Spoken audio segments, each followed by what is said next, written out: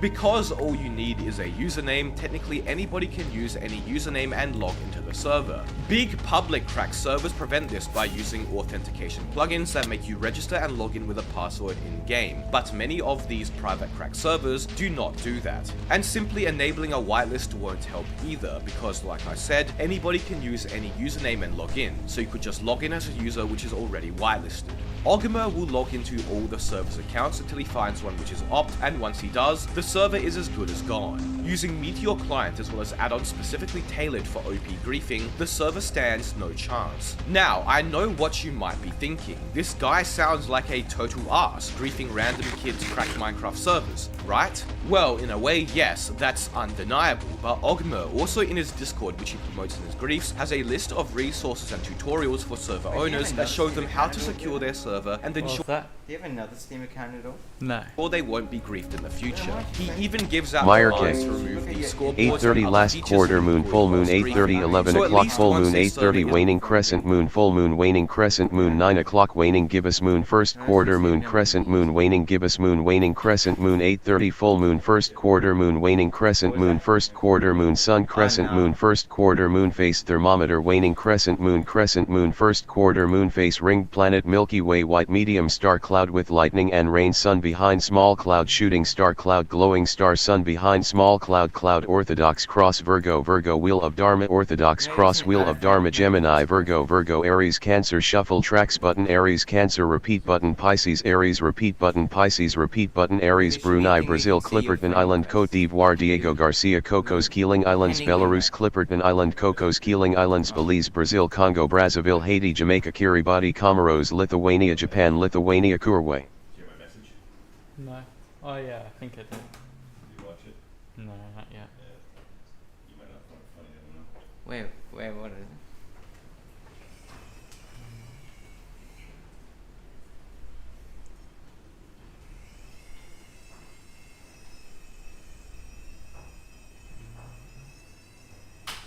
Gotta log into Facebook.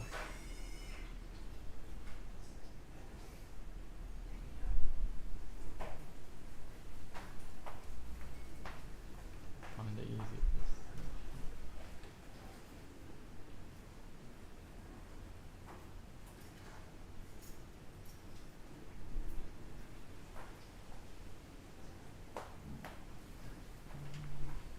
Oh, am I lost for the day?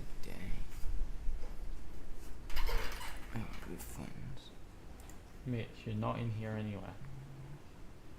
Just accept it. Oh, that makes no sense there.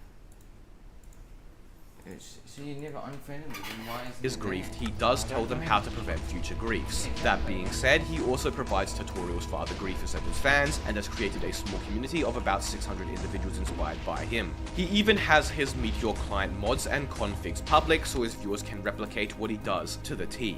Now, understandably, Ogmer's actions are rather divisive. Many of his videos have more dislikes than likes, with a variety of server owners calling him an asshole in the comments for annihilating their servers. But at the end of the day, he's right about one thing. If it wasn't me, it would have been someone else tomorrow. And I guess it's better that at least he tells the server owners how to fix their vulnerabilities, than leaving them in an utter state of confusion. Ogmer isn't the only griefer using server scanners though. This is Mountains of Lava Incorporated, a channel. It's a 9. What's your modifier? The modifier, yeah, because 9 plus 4. What was that? I didn't say anything. If you've already figured it out, I don't mind if you want to say it, you can say it. I'm not doing the maths for you, right? I don't want you to do the math for me. That gives me a grand total of. These guys are great. I watched.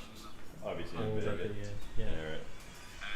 I don't know nothing about D&T, but it's pretty funny. 172 is your answer. Yeah, does that hit? Let me check.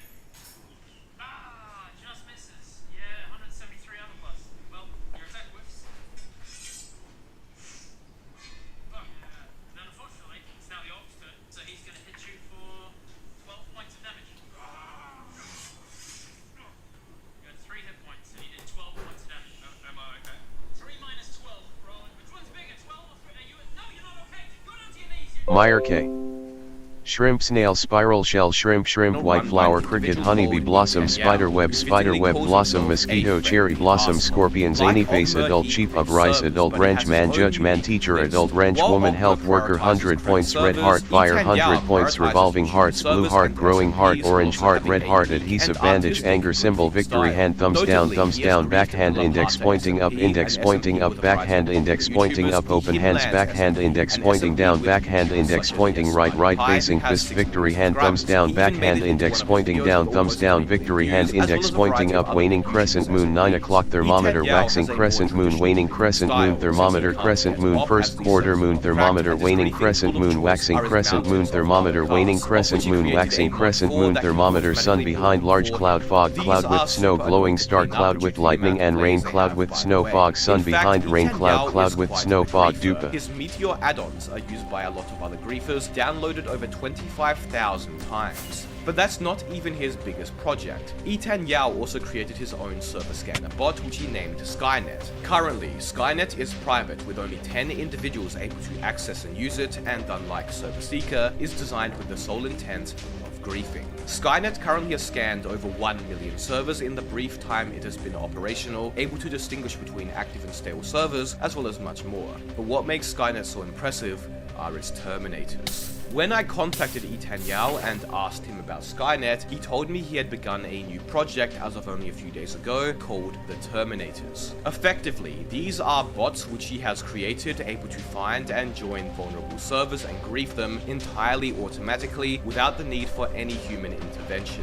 I set up a demonstration server with some ults scattered around the world in mock-up bases so he could show me how it works. And basically, the Terminators join a server, find out who is opt by logging into all the users' accounts, teleport around to the players spawning named withers and setting the entire area to lava, completely annihilating the server, all entirely automatically. In the roughly 4 days the Terminators of Skynet had been running, they had terminated over 1,600 servers, effectively destroying them entirely. That's about 400 servers a day griefed beyond repair, far more than any human could ever even get close to achieving. Now, it's still early days for Skynet and the Terminators, but these bots have some serious power and could even eventually target vulnerable premium servers without a whitelist. The Terminators also leave a nice email address for the griefed server admins, and as such, Etan Yao has received dozens of angry emails from confused and upset server owners, bewildered by the state of their server they return to. This is truly the next level of griefing.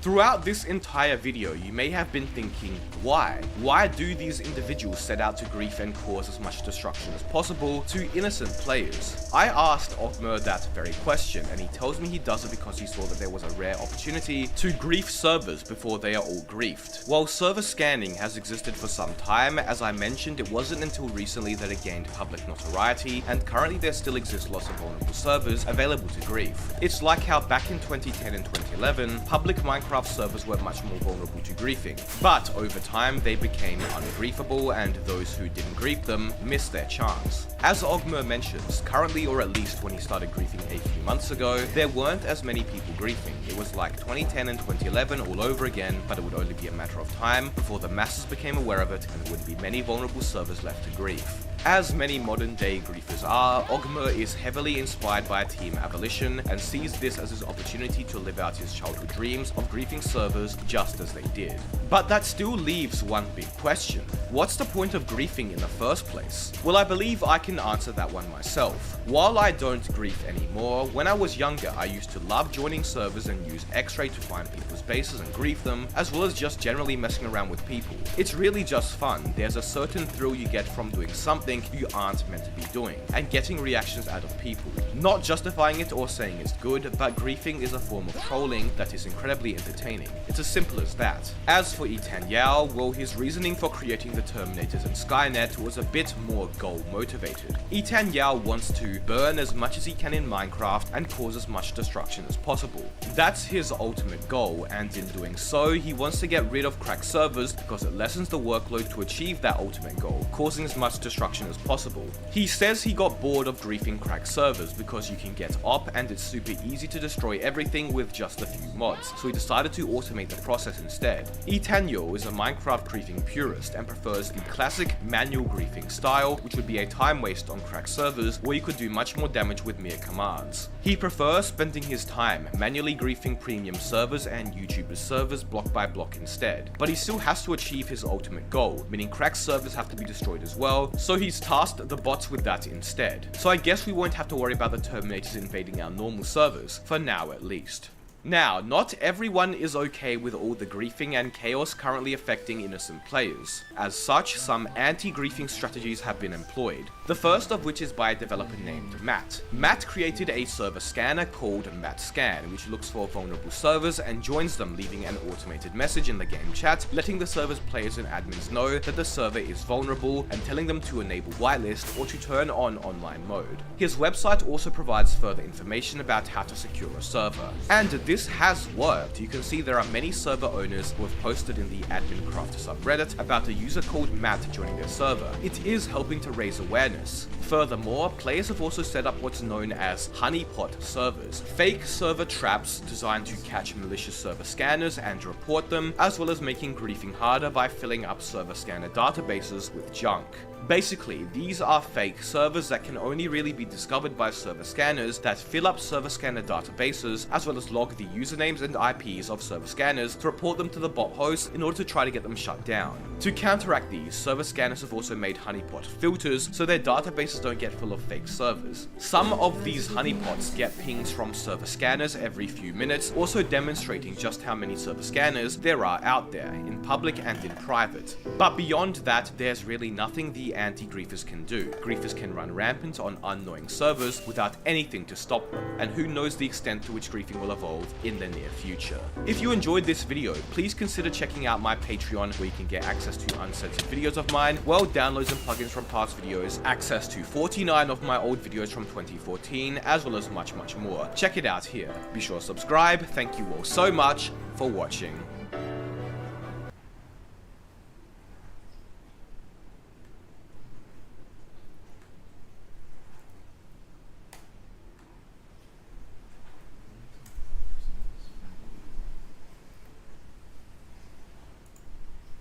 I have been training myself to breathe.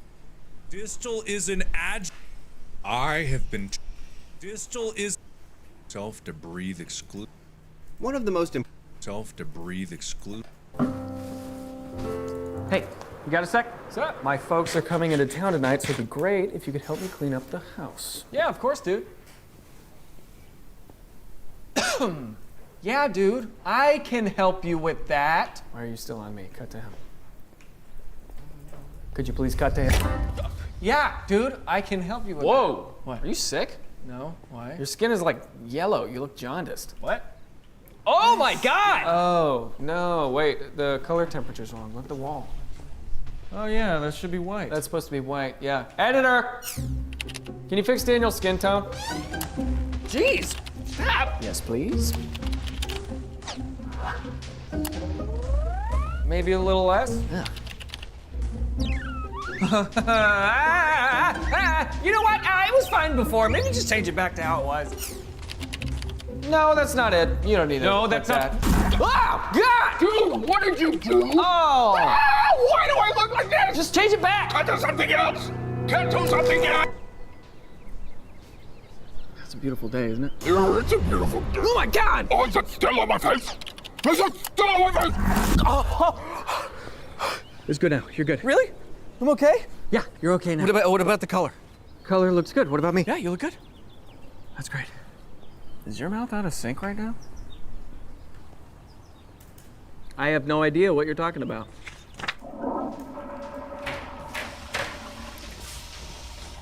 You're not supposed to be here, man. Because you only cut to the bathroom if something exciting happens around the bathroom. Otherwise, it's just a random, useless shot. Oh! Dude, I feel like I'm going crazy. Have you seen that mouse anywhere? What do you mean? The freaking editor, man. He's gone rogue. What do you mean? What do you mean? What do I mean? He's like mad at us for some reason. He's trying to sabotage the video. What do you mean? What's going on here? Daniel, help me! I'm stuck in a loop. I think he just copied and pasted me up a bunch. Stake on the timeline. Daniel, help me! Ripple to copy it. Premiere pasted. Stuck in a loop. Did me a bunch. Stake on. Help me!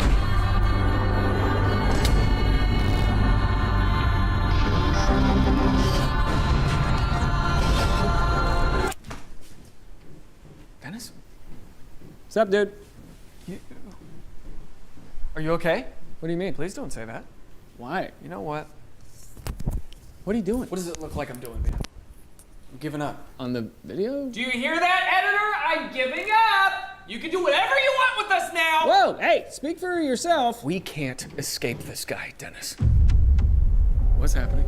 Looks like he's going for a more cinematic aspect ratio. Okay, why? I don't know. And it doesn't look like he's gonna stop anytime soon. What do we do? Nothing. We accept it. What? It's out of our control now. It'll be okay, kid. How can you say that? Just think about it, huh? What can we do? Nothing! There's nothing we can do about this, Dennis! Daniel, you're scaring me. We all fade to black at some point anyway! Why not now? Did you just pull your pants down? Sure did! They can't see it anyway, so who cares? Daniel, hey, snap out of it! Come on, Dennis, let loose with me, will ya? Yee-hoo! Screw it. That's it, buddy! Yee-hoo! That's it! I feel so free! We're doing what we want one last time, pal! My balls are touching the couch! I love you, man. You're my best.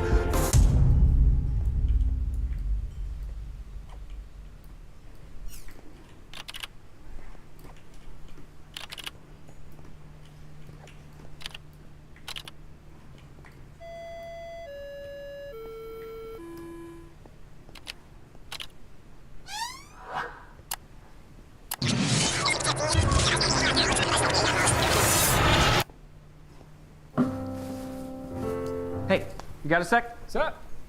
Oh my God. What? Oh my God! Oh my God! We're alive! Oh. You apologize. Speaking of cake, should we talk about how we pulled our pants down? No. No. Okay. Yeah.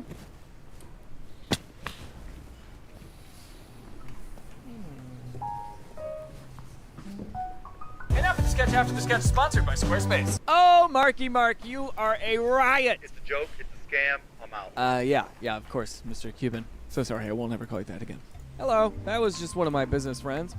Can't tell you who though. But what I can tell you is that if you want to launch a successful business, you should start by creating a website on Squarespace. Whether you're just starting out or building up your brand, Squarespace makes it easy to create a beautiful website in minutes. Plus, it has a ton of great features. You can do everything from set appointments and sell products. You can post video content, put it behind a paywall to make some cash. You can even sell custom merch, and Squarespace will handle all of the production and shipping for you. Get your business going. What are you waiting for? Head to squarespace.com/Daniel Thrasher for a free trial, and when you are ready to launch, use code Daniel Thrasher for 10% off your first purchase. Own your ideas and own your voice on the internet with Squarespace.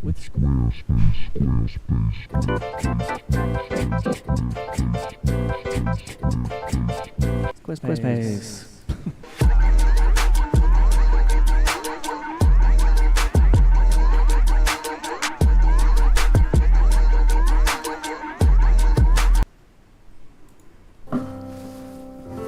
Hey. Hey, you got a sec? Sir?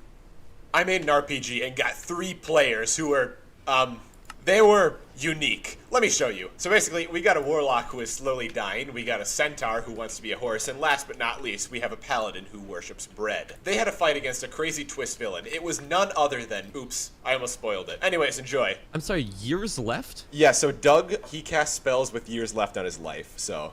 Okay. Oh, nice. There are very loose rules in Noah's game show. If you have a weird idea, then it goes. Can I breastfeed Doug? This is a completely open world RPG. You guys can do whatever you want and go wherever you want. There's a gold coin hidden on every slide somewhere. I cast Demon Familiar. Okay. I love him. I tell my Demon Familiar to ride on Failboat. Okay. Doug, that will take 5 years off of your life. Okay, cool. I feel more spry already. So does that make you guys can younger, go. Doug? So like you're looking a little bit like more youthful? I teleport away from Point Crow. Where do you teleport? To the right. I want to look at Doug real quick. How old does he look? Well, now I only look 46. Well, no. How old were you? Because that's years left. Okay. Yeah.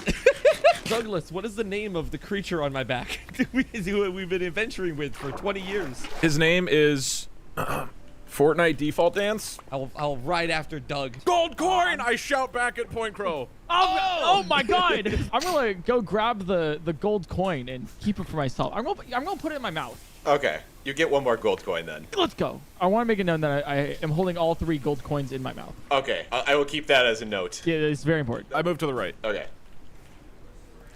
That's cool. Links. This is so funny. Okay. All right. Hark, a demon! He guards the coin! My hair flows in the wind. You guys know what I've always wanted to be? What have you wanted to be, Doug? A 25-year-old. I cast Black Hole on the dragon. Okay. Well, that's gonna take a good 20 years off that life. 25 years left? Wait, you're not 25? No, I'm 25. I'm 25 now. I just used all of my life on the dragon. Okay. Okay, so you're gonna cast Black Hole then. Yeah. The coin! Let's see. Oh, that's a coin! I hope the coin doesn't go in the black hole. 18. Let's go! Huge roll. Because that's really high, can we say that the other side of the black hole ends inside of Point Crow's mouth? My gold coins, please. Yeah, I guess at one end of the black hole the dragon goes in, and the other the coins shoot out.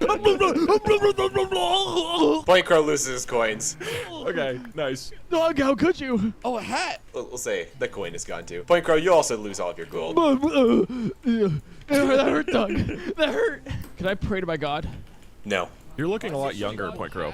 I'm looking a lot younger now. Do we want to give FDD the hat? Yeah, can we give my familiar the hat? He's always wanted one. Okay. I gallop closer to the water. How deep does it seem to be? About ankle length. Okay, I control water to part the sea to allow a safe passage to the other island. Unnecessary.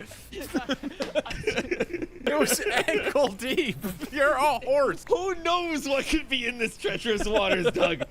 I part the river. Okay. Oh, go FDD, grab the hat. Wait, before you go across, I want to cast force field to make sure that no drops of water touch your feet. He's not gonna melt in water. You don't know that. I guess I don't. There was just a hydra there, man. I tell my familiar to go get the hat, and he does the gritty all the way across the water. And look at that. Now that we've all we all pitched in something here. I parted the water, you blocked it off, and now Doug, your little FDD gets to grab the. Is he the grittying hat right one now? step at Is a this time. what the gritty is? Oh my god! Right foot creep. Oh, he's finally got a new Fortnite skin. He's wanted one so long.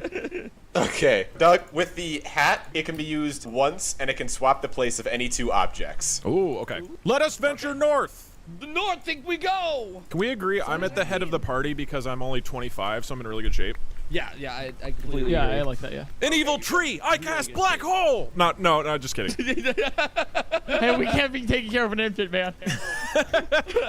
Wait, how young can I get? Okay. I think you're misinterpreting this, but that's That okay. is not the age, but I love it. I mean, either way, when he gets to 0, he still dies. I'm Benjamin Buttoning, right? I'm getting younger and more spry as this goes on. No. Yeah, I think I'm looking. I feel spry though, and that's what looks mostly are. Can I get another shot of the ability page real quick? Yeah, we're losing resources very quickly. Seems there might be something lurking at the back of that tree. I'm gonna peer around the side of it and see if there's any blue-shaped objects. Unfortunately, it's a 2-dimensional world, and you can only see the tree and a little blue thing. I lift up the tree trunk. Okay, this is gonna be a strength check. Oh, okay, yeah. You gotta get a 13 or higher. I dig my back feet into the supple earth. Keep going, keep going, keep Oh, going. Keep going, keep going, keep going. Okay. You're gonna throw your back out. Ow. Fortnite default dance tries to lift up the tree. Okay. Fortnite default dance is gonna try and lift up the tree. Get in there, FDD. Can he have advantage because Failboat is pushing up with his horseback? I'll say so, yeah. Okay, this is a great start for your advantage. It's advantage, yeah. Roll twice. Take the higher roll. Uh-oh. Wow, 3 and 5? What a crit. Wait! Wait. We're good! We do it together, okay! He's gonna throw this tree out of the way. Oh, gold coins. He eats the gold coin. I'm going to run towards the gold coin and put it in my mouth. It's a race of speed. I'm going to put it in my mouth before he can touch it. Okay, Point Grow, if you get a roll of 11 or higher, you get the gold Easy. coin. I win these.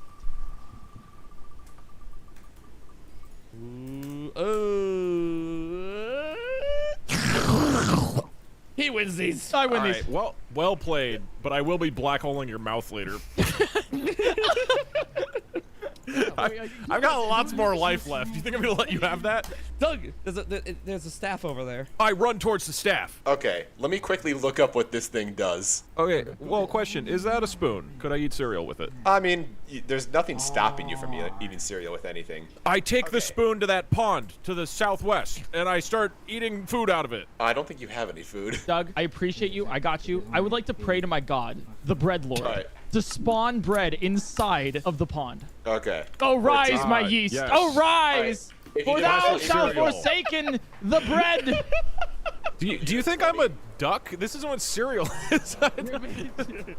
It's oats. It's oats. My god is the bread god. It's not the cereal god. This is what we have to deal with. I'm just spooning soggy bread out of a pond. And you're going to like it. That is a gift from my god. There it is. The bakery in the sky. Okay, yeah, but the spoon can be used to make a wall of rocks. Ooh. Northward we go. Does eating the bread give me a year of life left back? We'll say yeah, it gives you up to 26. That's All right, holy that's a good bread roll. right there. Good roll. That bread Yeah, came yeah. from the bakery, all right? Big bakery in the sky. Bakery in the sky. Whoa. Whoa! You guys will enter combat now. A camp of bandits. Oh no! How big does that black hole reach? We're gonna have to eat a lot of bread soup to get me to do another black hole. Don't worry, I can pray a lot.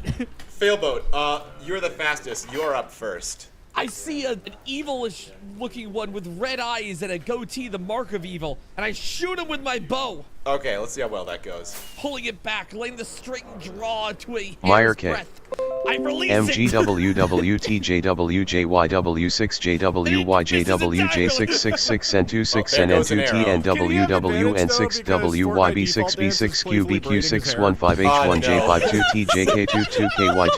MGWWTJWJ1WB6B6QBQ615H1J52K2K2K2B3 and 6N6J. With his tongue. Point Crow, you're up. I would like to walk up to the nearest guy, right? I'd like to look him sensually in the eye and just say, "You're toasted," and cast Smite on him. Okay. If this doesn't go well, you can push him in the fire. Yeah, easy. now That's he's so Smite. much mana? It is a holy smite. Oh my god. Oh, but it's gonna be no. Okay. Oh. Unfortunately, your god is upset with you after taking his bread and putting it in the water. So your god is actually gonna smite you. Oh my! Wow. Doug, it's your turn. I run up to the bandit that Point Crow's at, and I jam my spoon deep into his mouth. Okay. Hell. Man's is eating today. Anything else? And then I kick him in the balls. Okay. Classic 1-2. I don't know what I can do. I only have a few years of life left. Oh. Few liters of life. Oh, years. 13. That's not going to be enough without a weapon. With the spoon. It's the deadly magical spoon of Aristophanes. Good point. Yes, I've heard of such things. Yes. Okay. Okay, it's going to be the bandit's turn. Oh dear God, we didn't take out any of them. Okay, this one's going to attack you, Failboat. FTD, stay safe.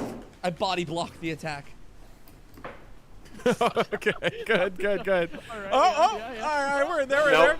Hold on, my armor's 13. Pushes. Yep, that misses. Okay, this one's going to attack you, Point Crow. Okay, I got an armor of 15. Beats it, I take it. Oh, you're fine. Hey, my shield is made of stale bread. The hardest substance of them all. The Panera Paladin. Oh, that's what they called me in the old ages. Oh yeah, I forgot your demon can go now, Doug. My demon starts pulling Failboat's hair like Ratatouille to give him advantage on his next attack. Oh, yes! Yes! Oh, that's such a good idea. Excellent. I take out my trusty knife from my pocket and stab the assassin. 1 second. Special effects department is working overtime.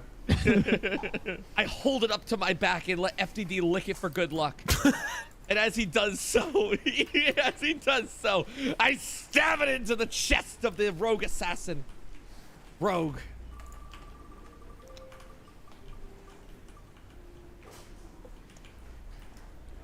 Let's go! We're gonna say the demon spit is poisonous and it will kill him. Oh! Oh my God! He immediately starts doing a default dance. We have to render the enemy. Let's go! Oh my God! How did you afford the CG budget for this? Dude, this video has insane graphics. No way I'm gonna make money on this one. Point Crow, you're up. Okay. After careful consideration, I'm going to cast Force Field on the guy next to the fire. Okay. With the fire in the force field, with the intention of taking away all of his oxygen so he suffocates in a brutal and horrible death. Oh, jeez. But for fun though, like for fun. For bread, of course. Yeah, and for bread. This is going to kill him. Yeah! Let's go! Let's go! That will use up. How much is yeah, force field's just 4. So that's. Hey, no, I'm sure there's no other huge enemies we have to save our energy for later. No. This is actually the hardest encounter, so you're good. Doug, you're up. I lean close to the bandit next to me and I say, "Do you want to cuddle? I like to be Little Spoon," and I jam the spoon back in his mouth. Okay. Never implied that you removed it. I just kind of jiggle it around in his mouth a bit. 14. Bandit is going to die. Yeah! What a terrible way to die. That's far worse than being suffocated in the fire field. El Stabo and the bandit are going to attack you, Point Crow. Oh, easy. You know. But my shield of stale bread has blocked worse. Wait, that's their attack, right? Yes. Yeah, great job, we're great so job. fine. Oh, we're so fine. No, we're so fine. We're so fine. We're so fine. Huh? Yeah, we get there.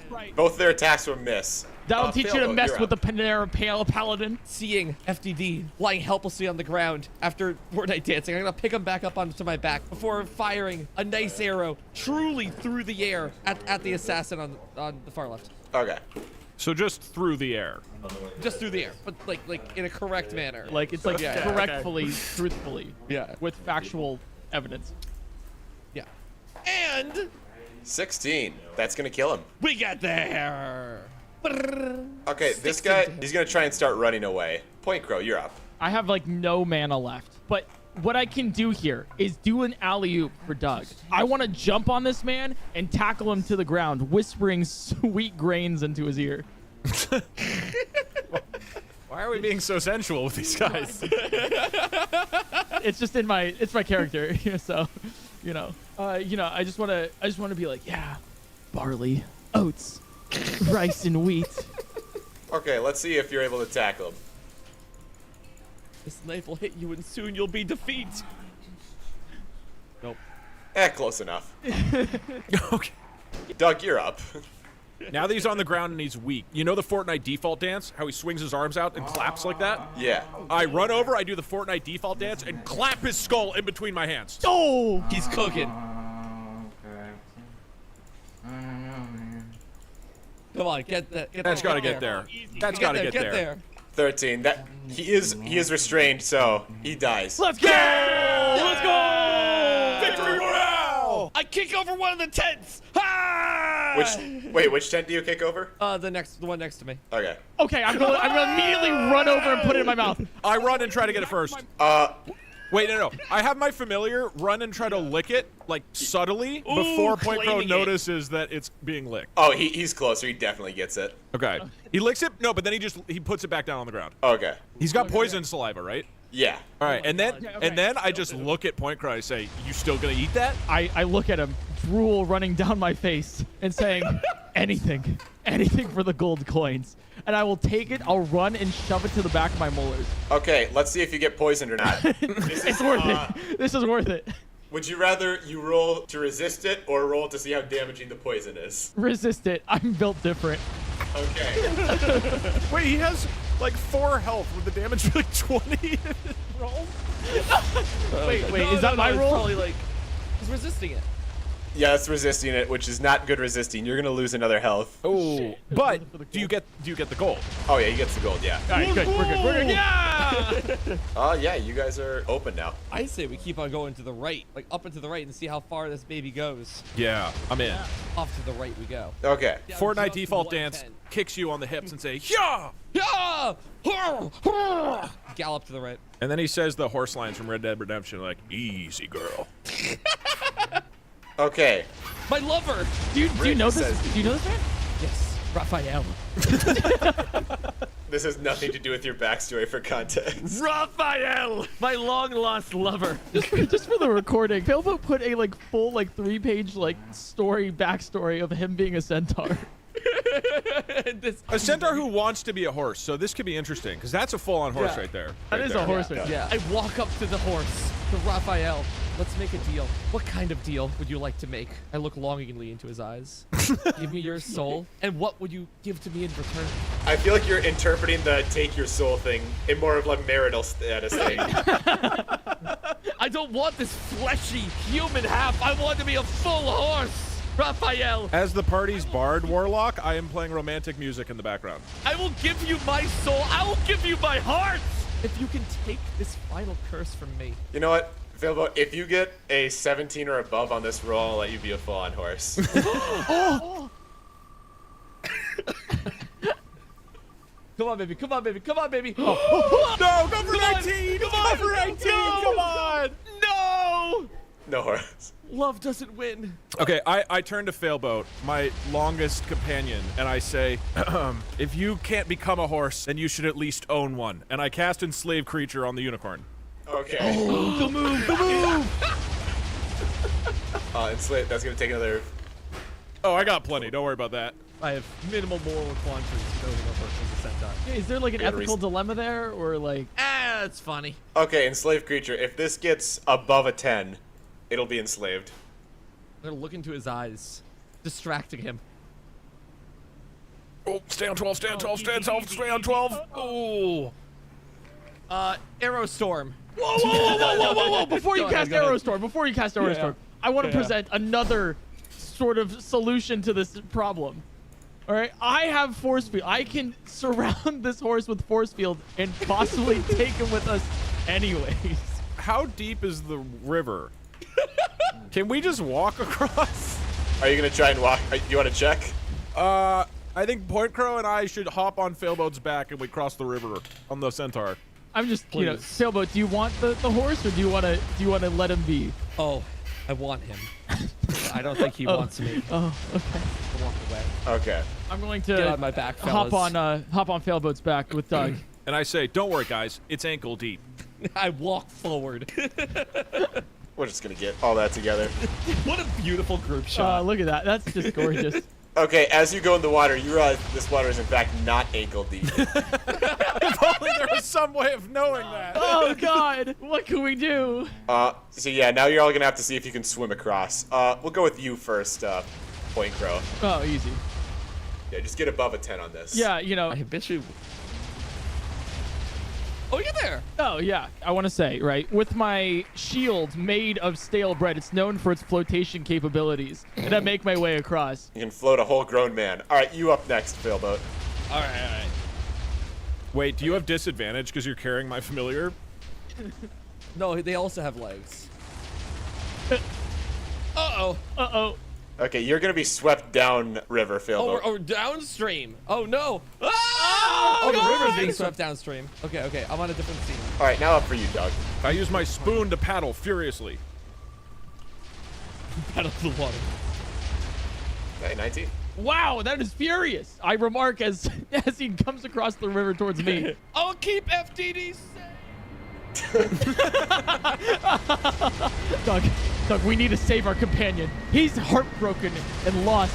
I think as long as he has some money, he'll be fine. And I flip a gold coin into the river. I jump into the river immediately to chase the gold coin and stuff it in my mouth. Don't eat the coin! Because you're going downstream. Let's say you're gonna have to get above a 13 to get the gold coin and not go downstream. Oh, my flotation device. It totally makes this easy. Bread always wins! The yeast rises once again! Okay, you're able to get the gold coin and get out. That's gonna be 1 gold from Doug to Point Crow. As long as Failboat has a gold, he'll be fine. I stuff it into my mouth with the other 2 gold coins.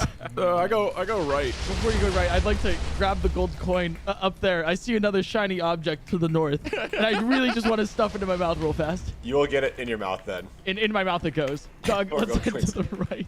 Oh my God. Okay, wait. Okay, so while you guys are doing this, we'll see where Failboat ends up. Where am I going? Okay, so let's see if you can get out of the water. Hold on, FTD!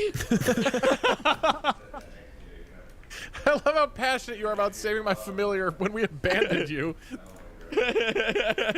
I'll keep you safe. I see a coin down south. I pick it up. I stuff it into FTD's mouth. Okay. I'm just gonna store FTD's gold as Doug's gold. FTD, though, feels betrayed by the fact that I left, and so he whispers into your ear, maybe we should leave Failboat. We could be on our own adventure. But our friends, can we really leave them behind? Yes. You're right. I go to the right. Okay. The party has now been officially split. You thought so hard about it. Give me your money? No. I have no money. I'm poor. Keep your mouth closed. Keep that thing shut. Yeah, and you can see FTD's cheeks like bulging from the coin. I'll kill you, but there's no money to. Wait, Bandit. Perhaps we can work together. I see a coin behind that rock down south. While he's distracted, I shoot him in the skull. Jesus Christ. Is there like any moral implication about murdering here? Hey, you tried to rob him. It's okay. 17.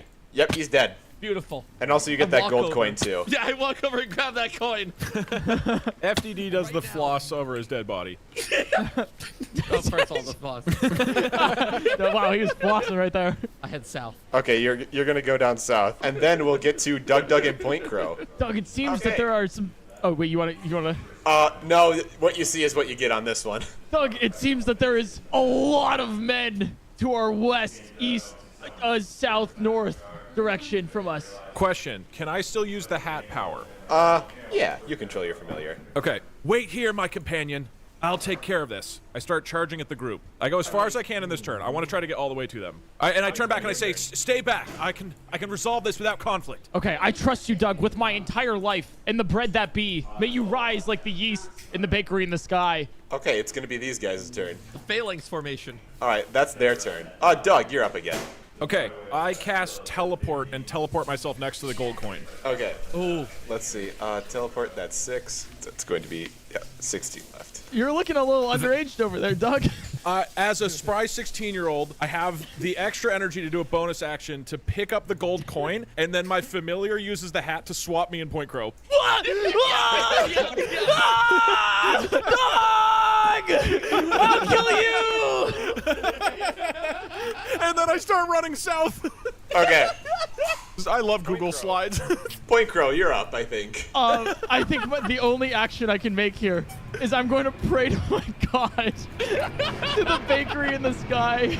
Okay, so yeah, the way praying with your god works, if you get a 20, something happens. Otherwise, no. I've never wanted 20 more in my life. Wait, you got this. I shout. I got this. Running away. An 18 is like a 20 with advantage, and plus also 2 because of my gold coins that I definitely redeemed for a roll. Okay, we'll say you can spend 2 gold coins to make it a 20. Oh, let's go. I knew keeping these in my mouth would make them ripe. Okay, you're gonna have some divine intervention now. Oh, the baguette! The yellow baguette! The baguette in the sky! I knew! Okay, and that's gonna rain down upon all of them. I shout out awkwardly, the plan worked perfectly! Great job! Thanks, Doug! I knew you'd never do me wrong. That's why they call me the Panera Paladin. Oh yeah, Doug, you're back up. I run south. Okay. Doug! I'll kill you! Let's see, Point Crow, it's your turn now. I run towards Doug, yelling at him to come back here. Alright, as you run away from this guy, he's gonna get an attack of opportunity on you. Oh no, oh no. Ooh, oh, ooh. We get there. Not even close. The plan's coming together! I shout up. Great job! Just keep doing your part. I shout. Oh, my best friend Point Crow! I see you made it out. Let's reunite with Failboat and FTD. My best friend Doug. Do you know where Failboat is? I cast Enslave Creature on Point Crow. Okay. Counterpoint. You're mine. Oh, 19. Oh, come on. But he's pretty frazzled, right? He's probably susceptible. We're gonna say that you can use a gold coin to up your roll by 1 for every gold coin. Because Point Crow got to do it. Yeah, I'll use my gold to bump it to 11. Okay. Point Crow, you are now enslaved to Doug. You must do as he says. I say, go back north and fight that guy, and I keep running south.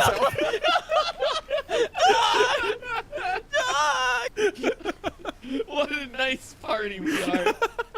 Okay, we're gonna put a pause on this for now. Oh my god. I don't even know where I am. Oh, Wizard Duel! What? You come to this. Who art thou? You're more than your job. What's your name? You hitting on him? Mr. Wizard. Is there a Mrs. Wizard? No. Would you like there to be another Mr. Wizard? Oh, I can show you some magic. Would you like to? Oh my god! Romance all the horses. Oh. Okay, he's gonna cast a magical spell now. Like a magical romance spell? Well, potentially. We'll see what it does. A romantic.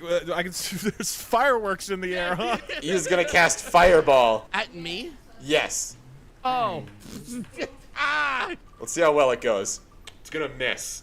I can see that you have a passionate love. Hold out my hand openly into the air, and then the grass from below grows into a bouquet, rising up to fit my hand perfectly before I hold it up to him.